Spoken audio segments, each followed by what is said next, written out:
Hello, you beautiful people, and welcome back to Joeboy Racing. Today, we're going to be bringing you another preview. We've got some great races on at Newbury and at the Curragh, so let's get stuck in.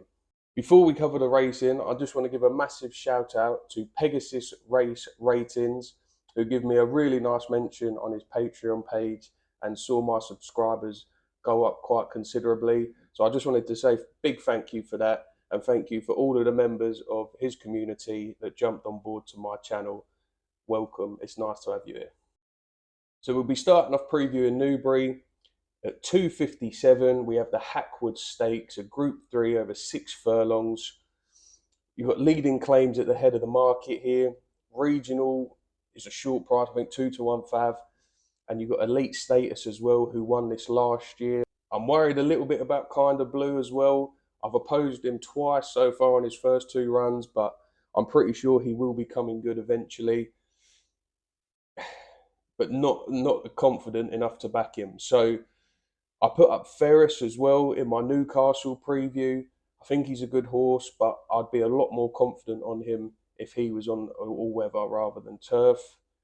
So the selection for me has fallen to one of my favourite horses, Cardham. Now, I'm probably a little bit biased with this because he is 9 years old and he hasn't run for 300 odd days.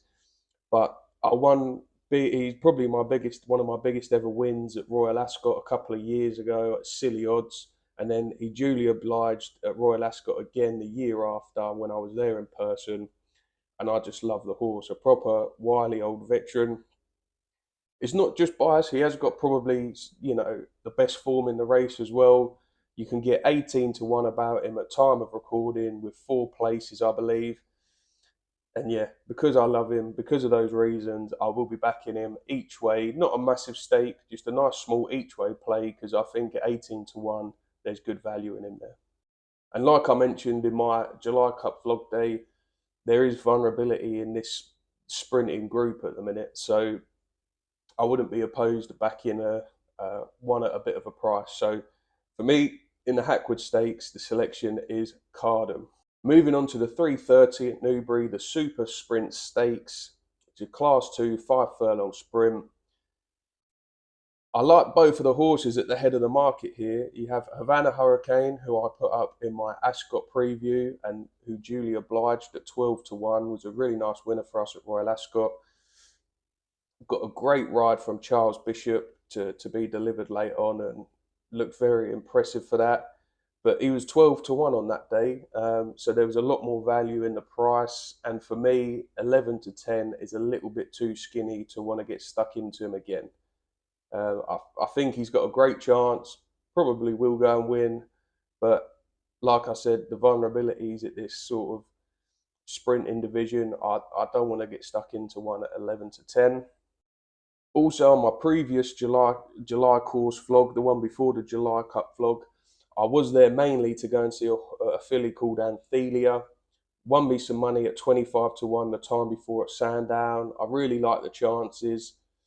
In that video, I said I don't think the step up in trip suited. The 6 furlongs didn't look to bring out any improvement. I said I thought she was a 5 furlong horse.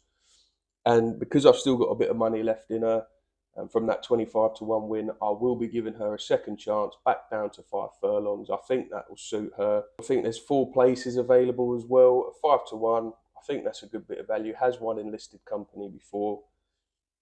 So I will be giving her another chance. I will be having a small each way stake on a horse as well called Karma Chameleon at 20-1 at time of recording. It really impressed me at Royal Ascot in that same race as Havana Hurricane. I thought he ran on really well.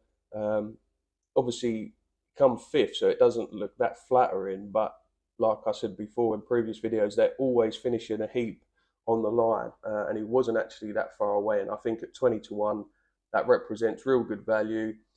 Caught the eye for me at Royal Ascot running on. So I stuck him in my tracker. He's come up here again against Havana Hurricane. I think he's got some form as well against Anthelia, where he lost in that Sandown race. Could make some excuses that day. Obviously, Anthelia is the main fancy, but I will be having a small each way cover bet on Karma Chameleon as well. So moving on to the Curragh, we have a 2:35. We have a Group 2. A horse called True Love was really impressive over 5 furlongs at Royal Ascot. But the selection for me here is Power Blue. I did give it a little mention in that same Royal Ascot preview video. I think he's got some really good form. Come just I think 3/4 of a length behind Albert Einstein. I know he then finished fifth behind Gstaad, but I still think that's pretty good form, to be fair. And you can get 9-2 about him. You can get 5-1 about him, even better. Back him each way. But yeah, for me, I'm going to be taking on the odds-on fav True Love with Power Blue. I think he's got a cracking chance. It's a shame it's a small field, but we'll see who's the better horse on the day. In the 305 at the Curragh, I want to give a quick mention to Arizona Blaze. At time of recording, is currently trading at 7-2. I really fancy this one's chances. I'm hoping it's going to drift out to 5-1 or something backable each way. But depending on how the other selections get on, I will be having a bet on Arizona Blaze as well. I think it's got a really good chance. It's got some really nice form. Obviously, Magira, who is top of the market, is a good horse. That's going to go close as well. But for me, I'm happy to take her on with Arizona Blaze. Has course and distance over at the Curragh before, and I think he's got a really good chance. I want to give a quick shout out to a couple of races at the Curragh on Sunday as well. You have the Group 2 7 furlong race at 3:40. A horse that I've mentioned a couple of times on the channel here before, Room Service, is due to run. There is good to yielding in the description. I've always said if there's a bit of soft ground about for Room Service, jump on. Prices aren't available yet. If the ground is still good to yielding, even if it rains there, gets a little bit softer than good, I will be all over Room Service. It's quite a deep field, so fingers crossed you'll be able to get a good price about it as well. Really like the chances of that one. So keep an eye on the market on Sunday for Room Service. I haven't got any odds for you at the minute, so apologies about that. Obviously, if he's 11-10 fab or something, then I won't be backing him, but I don't think he's going to be that price. So keep an eye out for Room Service in a 3:40 on Sunday at the Curragh. There's another horse running at the Curragh, 2:30 on Sunday in a Group 3 over 1 mile, 2 furlongs. A horse that I gave a mention to in one of my Ascot previews, One Look, Paddy Toomey horse. He's got some really nice form. I think there was excuses can be made for his run last time out at Ascot. Another one where I said he'll prefer a little bit of juice in the ground. And if it does stay that good to yield in, or even a little bit a little bit softer side of good. Same with Room Service. I will be jumping on him again. Again, another a fairly not a deep field, but a big enough field that you should be able to get a decent price about him. No odds again that I can find currently, but I think he's definitely worth another go. Like the horse, like the trainer, and fingers crossed we can get a couple of winners on Sunday as well as Saturday. So that's my preview, guys. Sorry it's coming a little bit late. I am currently on holiday. I wanted to get the video out as soon as possible. Ideally, it would have been Thursday night, but I just didn't have the time. So I'm going to put this preview forward for you now. And fingers crossed we can get some winners. Again, a big thank you to Pegasus Race Ratings and happy punting. Give me a comment down below. Let me know what horses you've backed, what your fancies are, and let me know if you get any winners if you watch this after the fact. Happy punting, guys.